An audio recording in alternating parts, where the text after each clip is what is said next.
That's a thank you card. Oh, So do you know? That's not good. Not that. Mary taking the food for the food and shelter. Was that? Fine. Was that part of the? Morning. Hey, was that part of the deal? I think so, but I don't Because she was giving last week, and I. know. Oh. And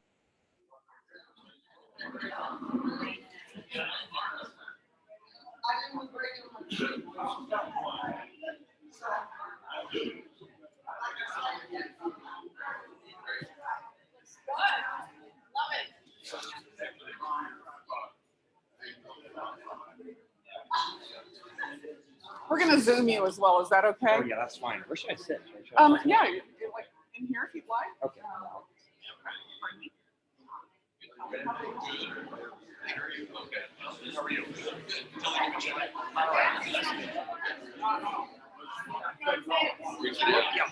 let me show you what we got.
Yeah, those are the Zoom people.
No, you're trying to do. Good morning.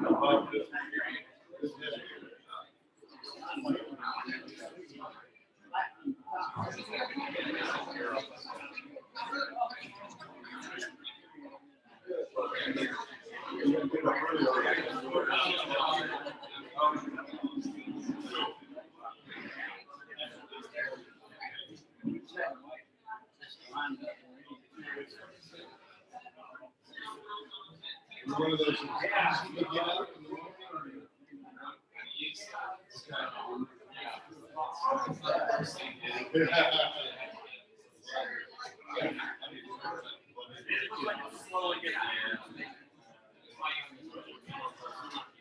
He doesn't like it.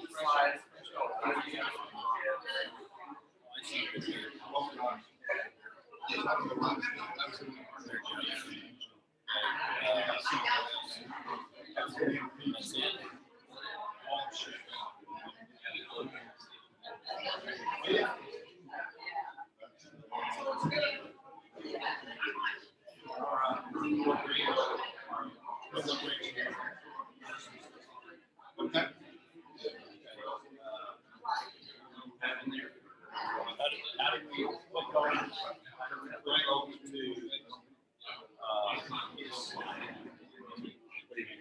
Well, he's got a slide. I'm always gonna do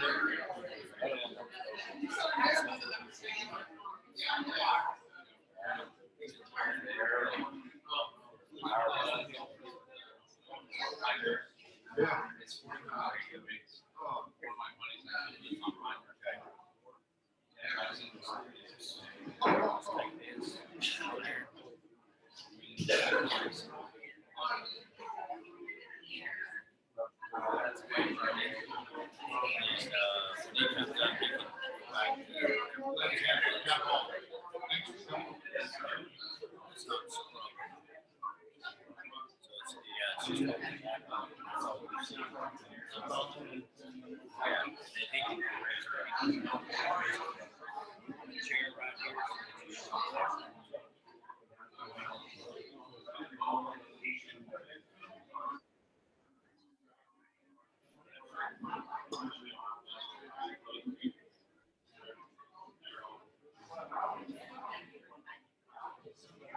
I'm glad.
So,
okay, so the new asset right now, three on, and then two left hand, one right hand.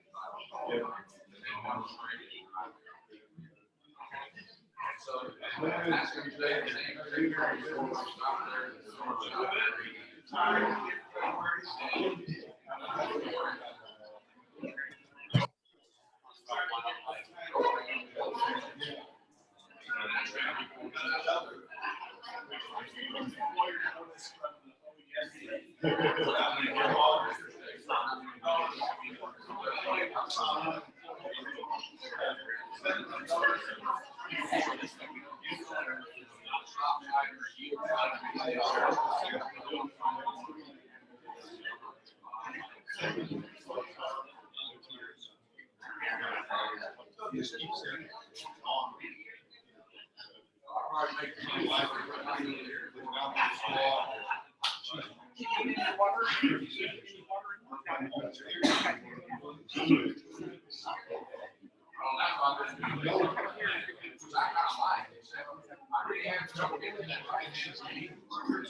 Good morning, Rotarians. Am I on? Mary, would you give us a note? Oh.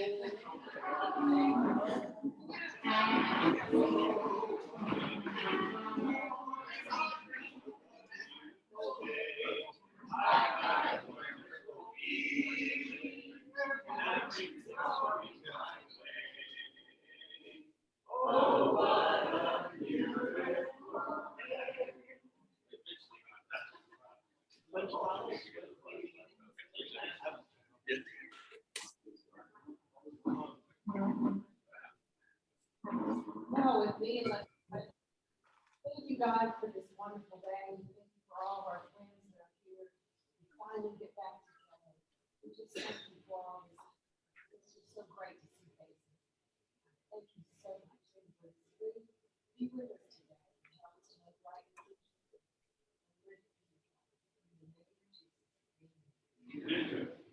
What time is for the pledge and the four-way test? I pledge allegiance to the flag of the United States of America and to the republic for which it stands, one nation under God, indivisible, with liberty and justice for all. And now before we pass, it is It is true, it is fair to all concerned, will it build goodwill and better friendships, and will it be beneficial to all concerned. thank you. Morning, senior retirees. And that means guests today. I see 3 young ladies back here that haven't been introduced and will be. I don't know if this week yet, we haven't met them, so we'll find out later. But we do have Harrison Anderson, proud. And this is the proud son of Vicky. We're going, he's visiting from North Carolina. Welcome. Then Angela Carr, introduce herself. She is Mary's guest.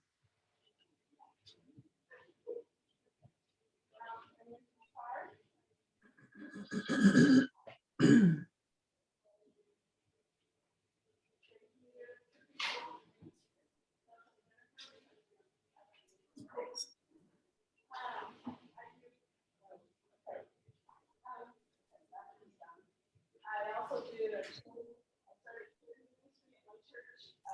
to introduce people to local charities, what they do, how they help the community, how they help how you can help them.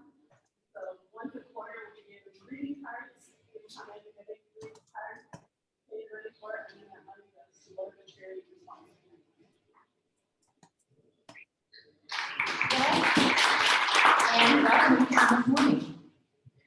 Do we have any happy dollars this morning?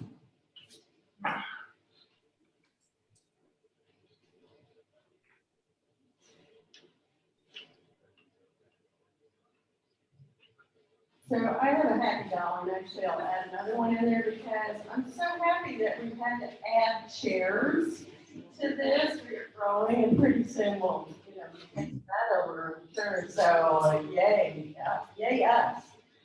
Also, I'm going on another trip, and this is one that's been 2 years. I leave a week from today in the afternoon for Alaska, and I'm so excited. Any other happy dollars? All right. This is the day that we do birthdays, so Holly. Yes. Well, this is so nice to be able to do this in person. Doing the birthdays via Zoom was neat. Anyway, I do have my little here. So, the July birthdays, Jim Costello. Wagners. Okay. Sam Ott. Sam's not here? Okay. Well, things are sounding better for you all along. We're gonna have to fight Jack Beller, though. It's his birthday. And Doris Wedge. Guess what? They each get something. Hang on just a second.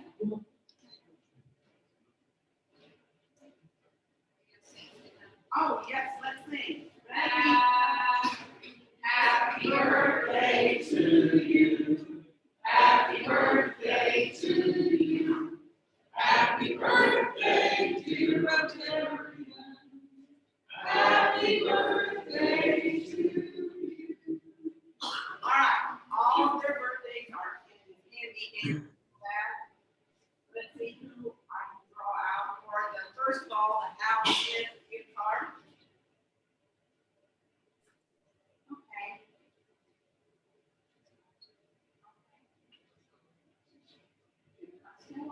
All right. And so, Jack, guess what? You get the thing from the, what you call it? No, we also, for those of you For, gift card, and we also give 100 points for all parents. Congratulations. Happy birthday. Announcements. One announcement is that next week, we will be meeting on my patio, weather permitting, as Phil likes to laugh at. We will have a combination, we'll have our regular business meeting, and then we will have committee meetings of the various committees. I will be sending out a list this week of everybody that's on every committee, and there will be a table set up for you to meet. And when you finish with your committee meeting, the rest of the hour will be purely fellowship. So committee meetings and fellowship next week on my patio, as long as it's not raining. Any other announcements?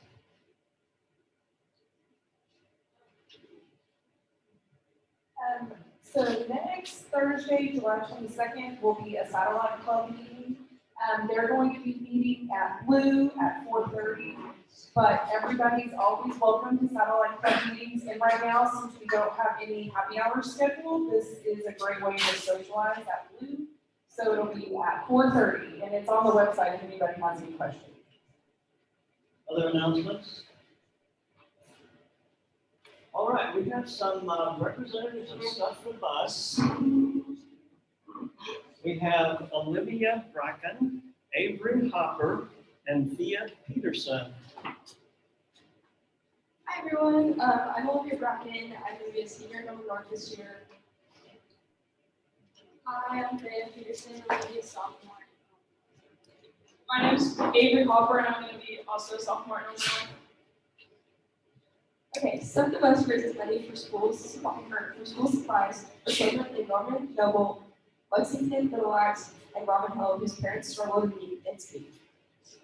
Last year, we provided supplies and backpacks for over 900 children.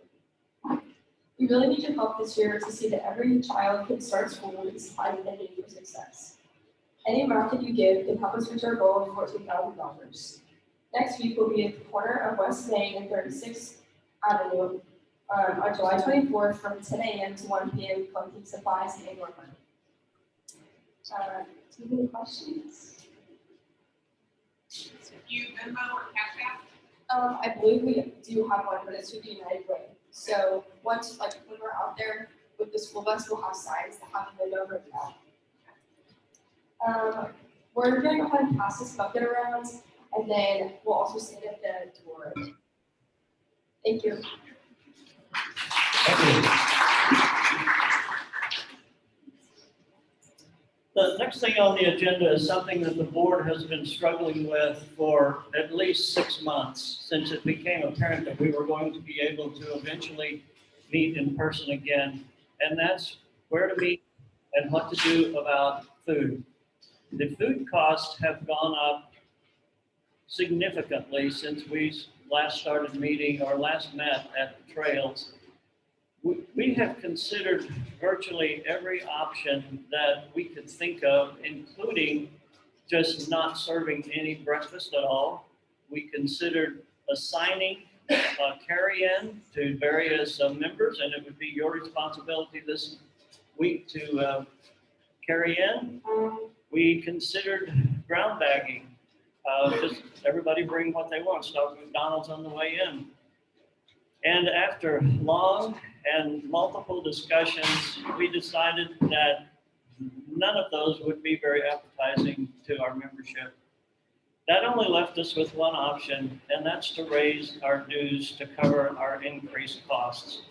I think everybody has read the email that says here we are paying $11 for the food and $4 per person for the facility for a total of $15, which is 50% more than we were paying at the trails.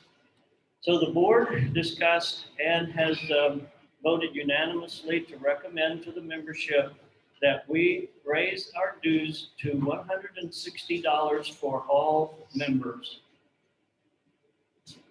So that is the issue that's on the table, and we would appreciate any discussion that anyone might like to provide.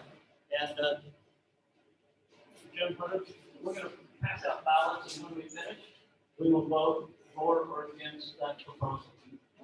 Jackson? One of us go. Now it's even that microphone. So I did the math on it. It appears to me that we're running, thank you, Dave. It appears to me that we're running about, at those rates, about $46 in the hole.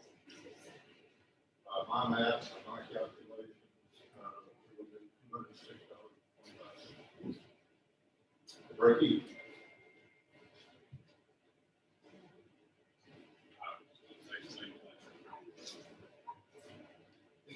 Other comments, discussions? Is Bob's math correct? Bob, how many people did you have showing up? What I did here was to take $15 a week per person, 48 weeks out of the year. And then break that down into quarters, so 12. So cost that $180. So Rotary dues, Rotary International dues for the quarter, $8.50. Just the dues, $8.55. My phone says that comes to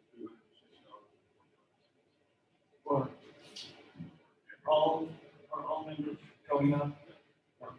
What we factored in was that we're going to have between 30 and 40 show up out of the 61 members we have right now.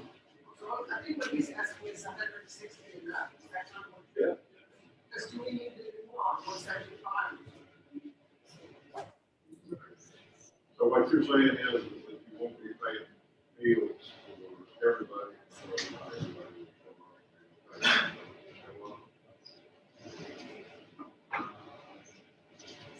So are you saying is the building enough or is it what's? It won't be enough. Won't be enough when you're calculating. So we Yeah. have- Yeah. All right, pretty sure. Really? Like you.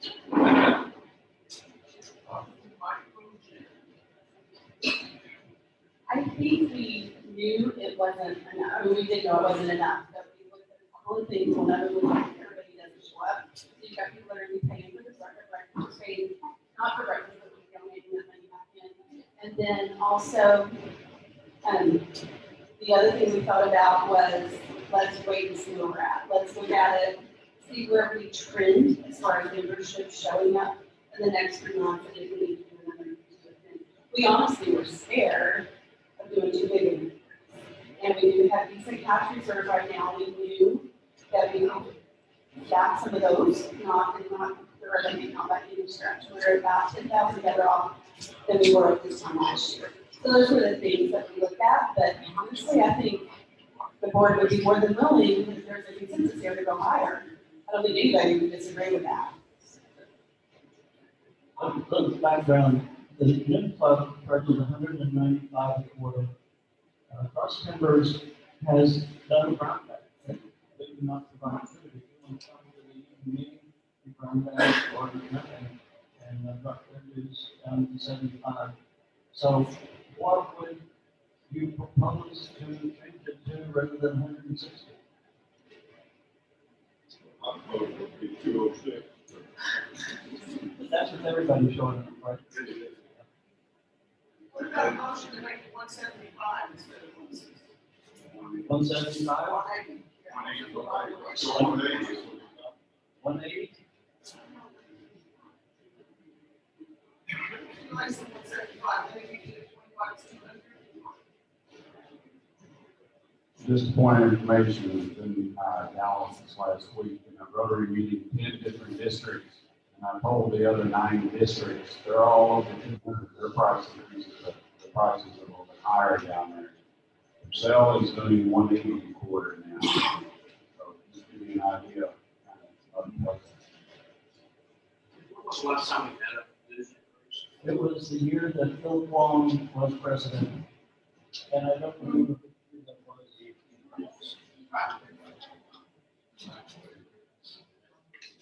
Well, I'm getting a Michael. A couple of points. One of them is we've had kind of a complicated duty structure that charged less for young people, different prices for people who ate and didn't eat. And we're going back to what we used to have, which is just a same price for everybody, right? Correct. Okay. And traditionally, our intent has been that dues are supposed to be a break-even deal. They're not a revenue thing for the club. We raise money for our service projects through fundraising activities, but we don't, the intent of dues is not to provide fundraising activities. So it sounds like what you've done is you've looked at the 206 number that Bob was talking about, and then backed off of that by the expected number of attendees. Is that right? That's the consensus I'm getting from the discussion. So, is everyone agreeable that we change the number from 160 to 180? Is that? Yes. Consensus, everyone? 175. Motion. 175. I'll second the motion. I'll second the motion for 175. Okay, the motion is for 175. Any discussion on that? Whether you're anybody the same day. Proven that that won't be enough. And we're gonna turn right around and have to do it again. Why don't we just do it like it's supposed to be? Either go to 180, go to 200, and be done with it.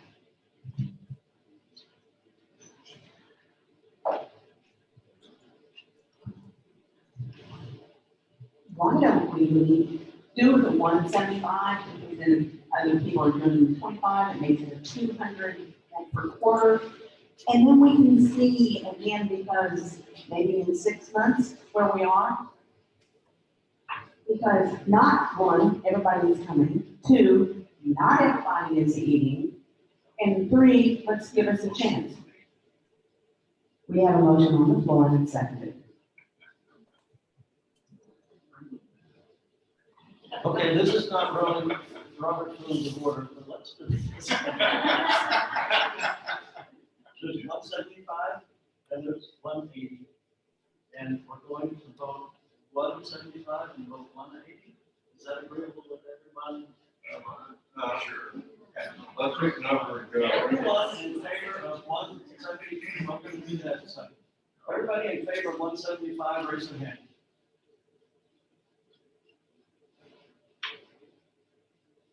Everybody in favor of 180, raise their hand. That one wins, 180.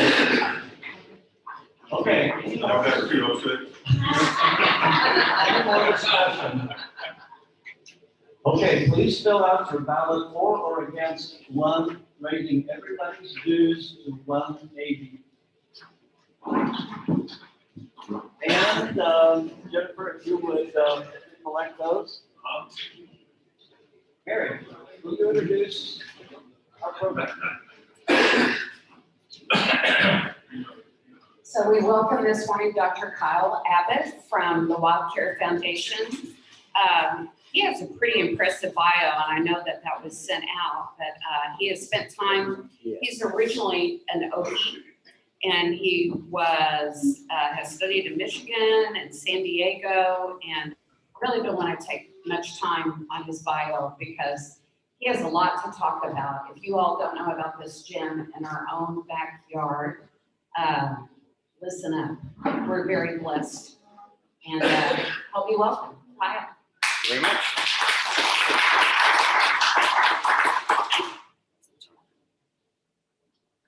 Good morning. Thank you all for having me. My name is Dr. Kyle Abbott. So I'm the full-time veterinarian at Wild Care. We're a wildlife rehabilitation facility that treats Oklahoma native wildlife. So what that means is any injured, sick, or orphan wildlife that people find in the state, we take and we care for. In general, we also do a lot of stuff outside of that. We consult with people all over the state in terms of like wildlife conflicts and things like that. Basically, our goal is to give people a place for them to bring animals that need help that otherwise would not get that help.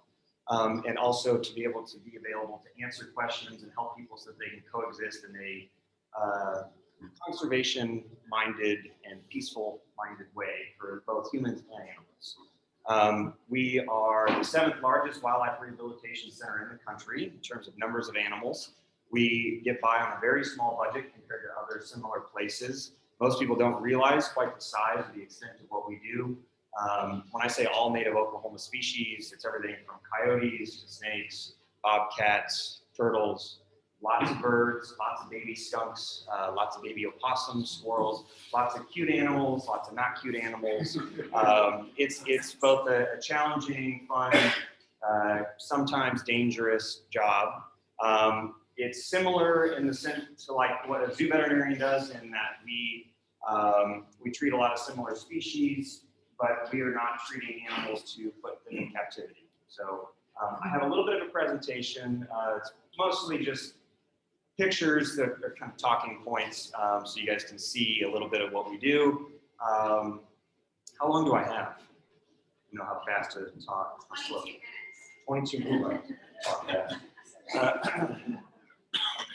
This presentation was originally created for the Norman School middle schoolers. So last time I gave this presentation was a year ago, and it was about 500 middle schoolers who got to listen to this. So hopefully there's some people here that might be inspired to become a wildlife rehabilitator as well. Oh, and we do have a very robust volunteer program as well. Okay, so anybody who wants to be involved with this, it's available. This is a young screech owl here. That's a nice wink in the corner. So how are we different from zoos? I'll just start that because that's always a key point. I was basically alluding to that earlier. We work very closely with the Oklahoma City Zoo a lot of the time, and we sometimes work closely with the Tulsa Zoo. They are, two organizations that they are doing conservation work in a different capacity. They're not working necessarily with native Oklahoma wildlife. They do have some under their care, and they get a lot of animals that are non-releasable. Like that's how they would get a lot of the Oklahoma species that you would find at Oklahoma trails. But they are not, like if you find an injured bird, you're not going to take it to the zoo. If the zoo gets those, they send them to us. So we do have people bring animals to the Norman Animal Shelter, are our partners as well. So they'll bring animals to us. We fill this pretty big niche within the state of Oklahoma. We do not get any state or federal funding. We do have state and federal permits. So to do what we do, you have to have very specific permits. The Oklahoma Department of Wildlife Conservation gives us the permits to do mammals and reptiles. Birds is a U.S. Fish and Wildlife permit, and you have to have very special facilities. And there's only 3 places in the state that are licensed to do eagles, which is an additional permit, and we're one of the places that do that as well. All right. So photos we have here, you can see some baby opossums. Very, very common, unfortunately, for us to get these guys. The moms get hit by cars alive, and the opossums, they hang on to their mom, and so people will find the babies in the road, and they'll bring them all in a big cardboard box. And we raise them up. They're very great, unique animals. They eat thousands of ticks every year, so that's a reason to love them. They are very harmless, unless you have horses. But I'm not going to go into that, but they basically, a lot of people are afraid they might carry rabies or something. It's incredibly rare for them to have rabies. So being afraid of opossums is not really a necessary thing. This is a least bittern, has an IV catheter in, so we do ICU type work, okay? So it just depends on the species and what we can accomplish. This, like this little Cooper's hawk here had some foot injuries. You can see foot bandages. The goal for these guys, even when they're going through ICU care, is to get them back to almost 100% functionality so they can be released to the wild. And then that's an adult great horned owl that's in one of our larger outdoor enclosures. So we have different scaled enclosures. We have small crates for when they're recovering from something, and then as they get better, they move on up to larger enclosures where they can move around and condition themselves, build up their muscles for flight and things like that. So what is it a day of working with wildlife like? It's very messy, lots of food involved. Yes, we do get sprayed by skunks pretty commonly. Eventually you get used to the smell. It's really not that bad. It's, as far as smells go that we work with, It's one of the milder ones, I'll be honest with you. We see a lot of gross stuff. That's a reality of it. But we do get to feed really cute animals like this screech owl. In most cases with like young raptors, we try and reunite them with their parents whenever possible. So we do re-nestings as well, where we put them in the trees. But when that's not doable, then we raise them ourselves and prepare them for release. More feeding. So this is an ICU. This is when they're really, really small. So we've got on the left, baby songbird. In the middle, we've got a fox squirrel, and then a skunk. So this is, right now is a very busy time of year for us, as you can imagine. Spring is also very busy. That's when we're getting lots of babies, lots of animals are migrating in, reptiles are active again. All these different reasons mean that those months are super busy for us. And so we get, last year we got over 7,600 animals. So that's a lot. If you can imagine the number that'll come in a day, we'll get sometimes 50 plus animals in a day. That's a lot of animals that need to be triaged, cared, and basically placed in an enclosure. This is a flying squirrel. It's not a sugar glider, but these guys we do have in the state of Oklahoma. They're very cute. This middle picture is gopher tortoises. This was when I used to work in Florida. We don't actually have these in Oklahoma, but one of the challenges of being a wildlife veterinarian is you have to know, well, not know, but be able to figure out how to medicate different species, different sizes of animals. It does vary. And if you're treating 200 plus species, one drug that might work in one species might not work in another. So for the people who might be medical here, we use a lot of research, but there's a lot out there that we don't know. So we just have to use our best educated guess or figure out what the closest relative is. And we use that knowledge and information to figure out what's going to be the best way to treat this species. Makes sense? Those are all the same species. You can see the baby all the way up to an adult. And they all come in for various reasons. Right now we get a lot of turtles that hit by car. They got shell fractures. So I was doing multiple surgeries a day for a while there when all those turtles were crossing the road. When turtles are crossing the road, the biggest thing for them usually is if you can safely get out, and get them and put them in the direction they're going, it's a major help to them. Any that do have fractures, bring them in. I'll do my best to fix them. That's a raccoon getting vaccinated. So we do vaccinate a lot of our animals before they leave, both to protect them while they're in our care. When you have a bunch of animals condensed in one area, disease is going to be a little more prevalent. So we vaccinate them to protect them from that. But then when they're released, they're going to be protected against a lot of the common viruses that they get. Raccoons, unfortunately, are very prone to getting diseases that both cats and dogs get. So your pet cats and dogs would have these vaccines. We give them the same vaccines, and so they're protected against distemper, parvovirus, those kinds of things that people have probably heard of. It gets loud with some animals and quiet with others. We've got some baby herons on the left there. They're very loud. We've got a couple of them right now. A little cottontail. People seem to really love cottontails. We get over 1,000 a year. And we really do our best. We help way more than that, where we basically try to keep them where they are. A lot of people, they find them in the yard and they say, oh no, mom's not around. Well, the mom rabbit only comes by dawn and dusk, twice a day, just to feed them, and she's gone. Otherwise, she is not around them at all. So we actually try and get as many people to return them as quickly as possible, so that way she can find them. And there's a lot of myths out there about baby animals, like if you pick them up, then mom won't take them back. Those are not true. Those are not true. So you can always, if you find a baby bird, like let's say you have a nest on your porch, find a baby bird below it, you can take the baby bird and put it in the nest, and it's fine. Other ones we have, this is an Anhinga. The dangerous part that I was telling you, this is a species that is, this one's in Florida, but we do have them in southeast Oklahoma.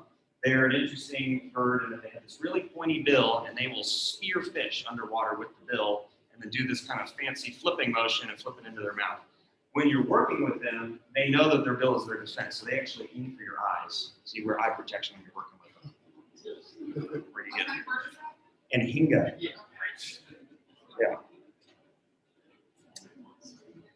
What is our end goal? Our end goal is always release. So another big part of how to be involved with wild care is if you have property, we're always looking for release sites. People can choose what they want or don't want on their property. Some people really want skunks and some people really don't. I understand. But we try to find places that it's mostly private property owners. People have hundreds or thousands of acres. Those ones we can release a ton of animals on. But even smaller stuff than that, we can still release stuff on. We also use public lands like the wildlife refuges and the game management areas. And we also use other partners like nature conservancy sites. So we disperse them across the state. We don't want to be releasing raccoons in the same place year after year after year. From an ecological standpoint, we don't want to overload the population. We're raising up hundreds of animals that otherwise, hundreds of skunks, hundreds of raccoons, thousands of animals get released, and we are basically trying to find a place where they can be in a suitable habitat. One of the challenges of today's society is, we as humans continue to grow and grow, wild places continue to shrink, and a lot of these kinds of conflicts between humans and wildlife is going to continue to increase. So this is one of those important things where we are all about educating people on how to live with the wildlife as opposed to taking the approach of getting rid of it. On the top right, that's an opossum getting released. Again, if you don't like ticks, these are great to have on your property.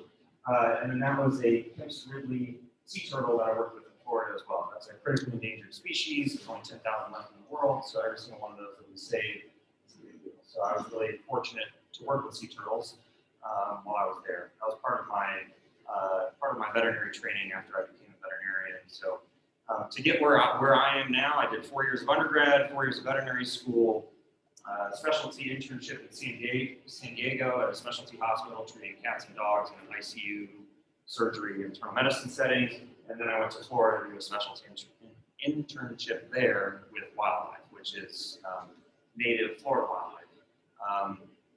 Where I am now at Wild Care, I'm the only veterinarian, which is, it's a lot. I have almost 8,000 animals. We do have a very knowledgeable staff. We do a lot of training of young people who are in college or just recently graduated college. I also train veterinary students. Most of them are from Oklahoma State, but I get some from other places as well. The more future veterinarians I can teach how to treat wildlife, the more that they can do it in their clinics. I don't know if anybody here is a veterinarian, but veterinarians can actually legally treat wildlife in their clinics, but most of them don't know that. They think that they need a rehabilitation license to do the initial part. You do if you're going to keep it long term, but veterinarians can do the stabilization. So that's a big thing that I'm trying to teach people, and so that way more animals can get more care. This was more for the middle schoolers, but I'm happy to talk about this if anybody has questions afterwards. So what does a wildlife veterinarian do? It's a lot of wound care, a lot of bandage changes, lots of surgeries, things like that. Trauma is super common. I will say that the majority of animals I see were injured or hampered by humans in some way. A lot of hit by car trauma, a lot of gunshot trauma. Unfortunately, people will shoot things they're not supposed to shoot. There are laws and regulations on what you can and can't shoot. You cannot shoot a bald eagle. I have treated at least 3 bald eagles with gunshot wounds. So pretty un-American. I don't understand who would do that. But those are the kinds of things that I see pretty commonly. This is a red-shouldered hawk getting a blood transfusion. When we put out rodenticides, so things to kill rodents and things, they can affect things down the line. So if you put out a rodenticide, which usually what it does is causes the inability to clot your blood, the rodents will bleed out internally, then they'll be found by a hawk and get eaten, then the hawk will start doing that. That's what started happening with this hawk. So he's getting a blood transfusion from another hawk to help correct that. I try to encourage people to not use rodenticides for this very reason, because they are, unfortunately, have a lot of negative effects on other things. That is a young little blue heron. I know he's white, but that's what they look like when they're babies. He's got little boots on there. And then that's a surgery in another heron that had a fishing hook. I try to encourage people to just bring me the turtles instead of cutting the lines and throwing them back. Last year we had an alligator snapping turtle, not super common in the state. They are protected, weighed about 50 pounds. And the fisherman who pulled it up, he knew exactly what it was. Most people, they see a big common snapping turtle and they're like, wow, it's an alligator snapping turtle. They're on a very different scale. They're at a point where they're like, their head, I wish I had photos of it here, but the head is almost, it's almost as big around as a volleyball. It's impressive. So anyway, that one got anesthesia to get the fish hook out of its neck, and then it was released.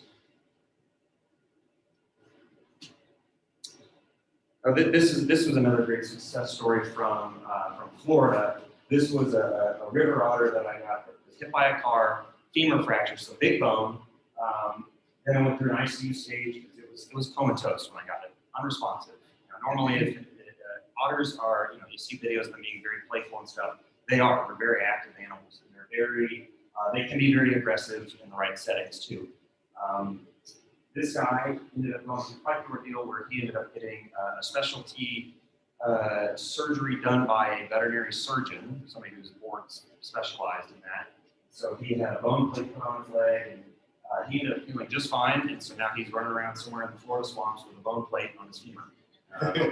Pretty cool. So we're always looking for those kinds of partnerships too. Anybody who loves wildlife as much as us is always a friend to us. Here's another one. This was a fun one. This guy, these people were driving across what's called Alligator Alley in Florida, and a red-shouldered hawk was flying low. They hit it. They didn't see it on the road. They thought it took off. Well, they get to their destination 3 hours later, and that's how they found him. He was stuck in their grill. So he ended up having radius and ulna fractures, which is the same bones as in our forearm here. They had the exact same bones. So he ended up getting surgery, and after a 2.5-month recovery, I was able to release him back into the Everglades, which was really cool.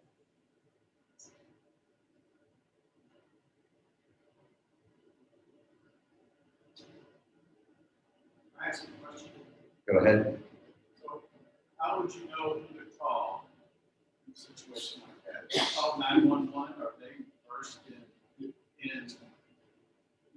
to call? That's a great question. So who to call?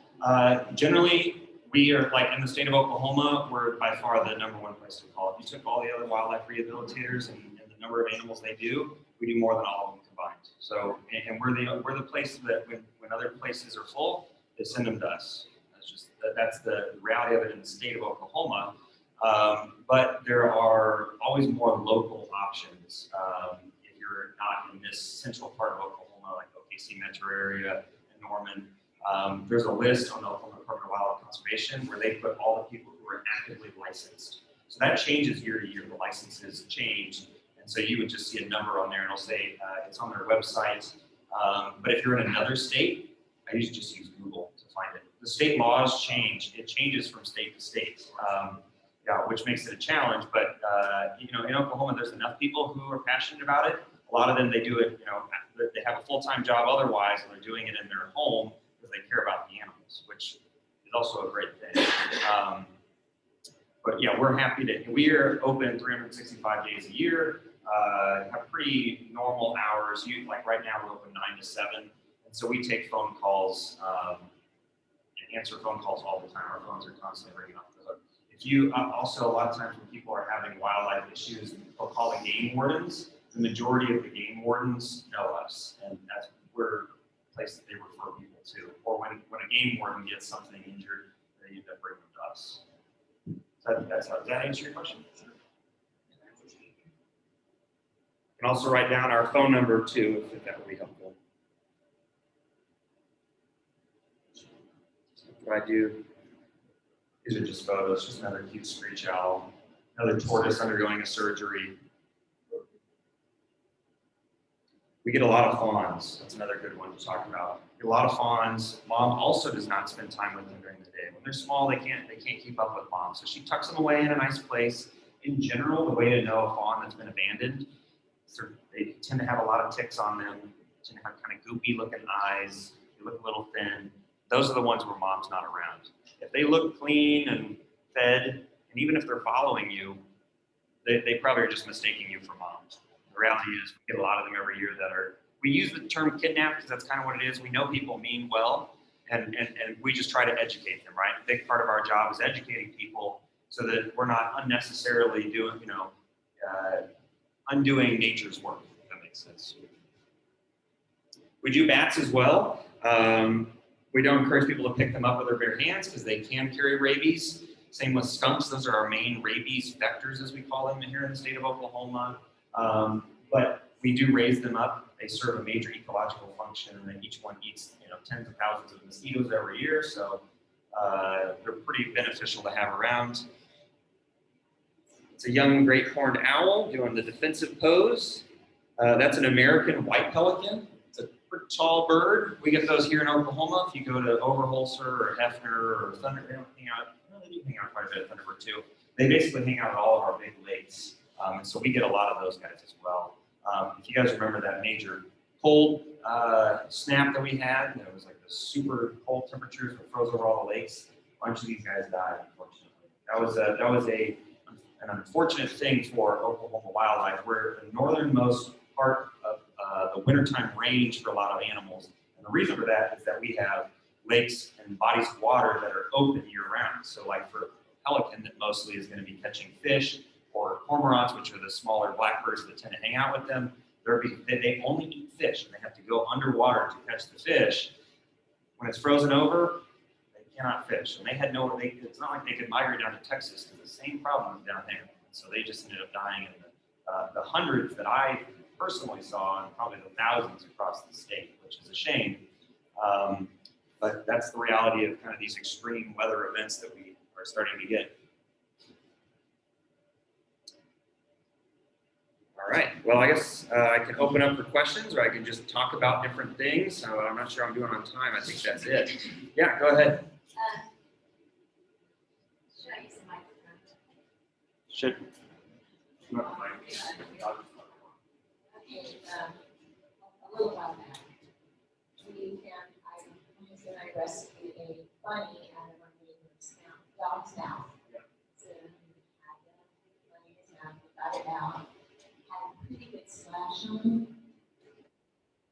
And so I went ahead and dumped it, and then I called wildlife, because I put hydrogen peroxide in this morning, I was just trying to feel it. So I guess That's a great question. I do encourage people to just try and get us as quickly as possible. I do appreciate hearing about it. We do some different things with rabbits, different types of topical things. We try and close their wounds as quickly as possible. Just specifically about this case, it's super common for dogs and cats to find little birds or rabbits and bring them to us. In general, we try, we fix as many of those as we can, but in reality, a lot of them are in pretty severe condition. So if your dog or cat does find something and bring it in house, we encourage people to bring them. A lot of times they do. They've got very small bones, and sometimes they get breaks. Your dog might mean well, but it's very difficult to help it with something that weighs basically nothing. And a lot of times when people will ask, this is just a super common thing, is that the rabbits will dig a hole in the yard, the dogs go in the yard, and people don't want the dog to keep messing with the nest, which is understandable. So what we encourage people to do is either take a laundry basket with like a cinder block on top and put it on there, and then take it off at the end of the day so mom can access it dusk and then the following dawn, or just like roll a lawnmower or something over it. The dog can access it. Most baby animals that are these little guys get raised up super quickly. They grow very rapidly, so you don't have to do this with something like that all year long commitment. You just go out a couple of weeks at most, and then the animals will be independent on their own. Great question, though. Okay. Thank you very much. You'll stick around and speak. Yeah, that sounds good. Okay. Thank you. Couple of final things. The vote was 31-4 in favor of the new news structure. That's everybody here. Some people that were on Zoom submitted their votes as well. Again, next week we'll be at my house with the fellowship and committee meetings. You will not need to RSVP for that, because we're just going to pick up from there and bring it out there. But we still are going to need to do the RSVP until we get a good handle on how many people we can expect. So don't RSVP next week, but keep doing it after that, so we can get the count. Anything else? Go out and do some good.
What about reading?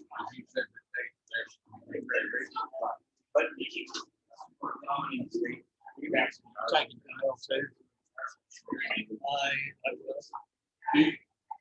I remember when I was a kid, several decades ago, that there's a veterinarian used to go near the sale barn with my dad, sale barn over there, and he had baby skunks more than once a year, he had these sickles or whatever. Do you do that? Do you ever?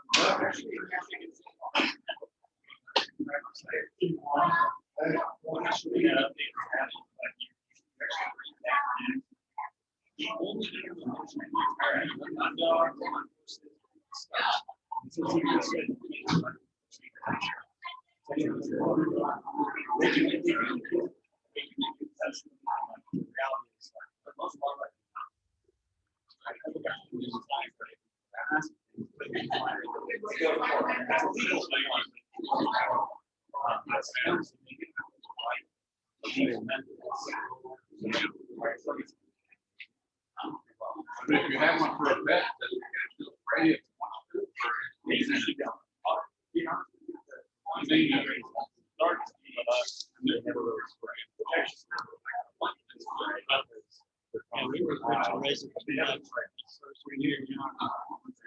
We're going to close the meeting now.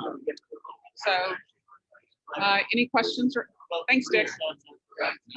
Thanks. Bye. Bye-bye.